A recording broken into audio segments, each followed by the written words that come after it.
जय माँ लक्ष्मी। तो एक बार फिर से आपका स्वागत है हमारे चैनल पूजा आस्था में। आज हम धनतेरस की कथा के बारे में बात करने वाले हैं।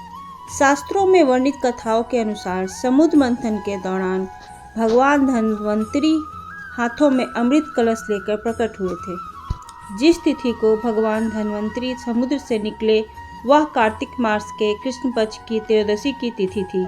भगवान धन्वंतरी समुद्र से कलश लेके प्रकट हुए थे, इसलिए इस दिन को हम धनतेरस के रूप में मनाते हैं। इस दिन भगवान धन्वंतरी जी की पूजा होती है। आज मैं आपको धनतेरस की एक कथा सुनाने जा रही हूँ जो बहुत ही प्राचीन है।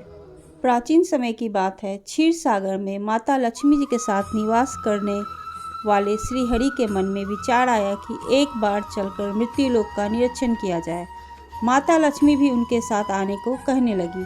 भगवान विष्णु ने उनसे कहा, आप मेरे साथ एक ही शर्त पर आ सकते हैं। आपको मेरे कहे अनुसार चलना होगा और मेरी सभी बातों को मानना होगा। माँ लक्ष्मी भगवान विष्णु की बात मानकर धरती पर उनके साथ विचरण करने आ गई। धरती पर पहुंचने के कुछ समय पश्चात भगवान विष्णु ने माँ लक्ष्मी को एक स्थान पर रोककर कहा, मैं जब तक वापस ना आऊं तब तक आप यहाँ रुककर मेरा इंतजार करें। यह कहकर विष्णु दक्षिण दिशा की ओर चल दिए। लक्ष्मी जी ने उनकी बात नहीं मानी और वह भी उनके पीछे पीछे चल दी। कुछ दूर चलने के पश्चात उन्हें सरसों का खेत दिखाई दिया। खेत में सुंदर पीले सरसों के फूल देखकर लक्ष्मी जी अति प्रसन्न हुई। उन्होंने इन सरसों के फूलों से अपना श्रृंगार किया और फिर वह आगे चल दी। आगे चलने पर उन्हें गन्ने का खेत दिखा।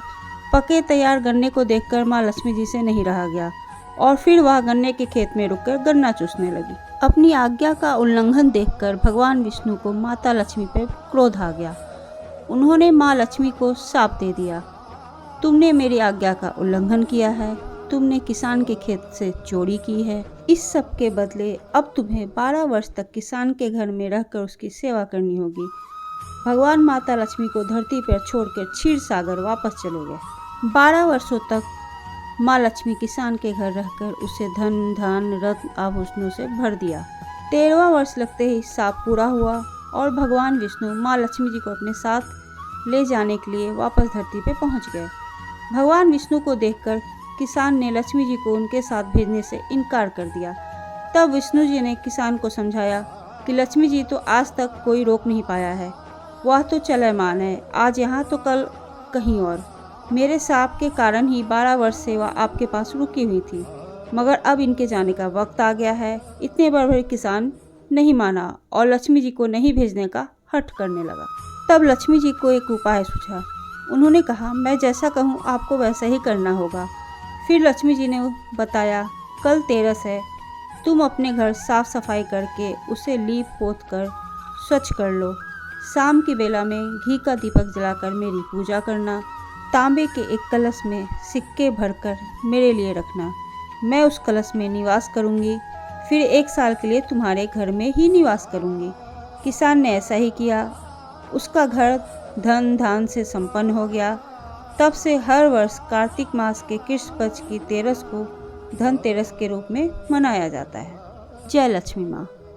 अगर आपको ये कहानी पसंद आई है तो प्लीज़ मेरे चैनल को लाइक और सब्सक्राइब कीजिए। मैं आपसे मिलूंगी अगले वीडियो में। जय माता दी।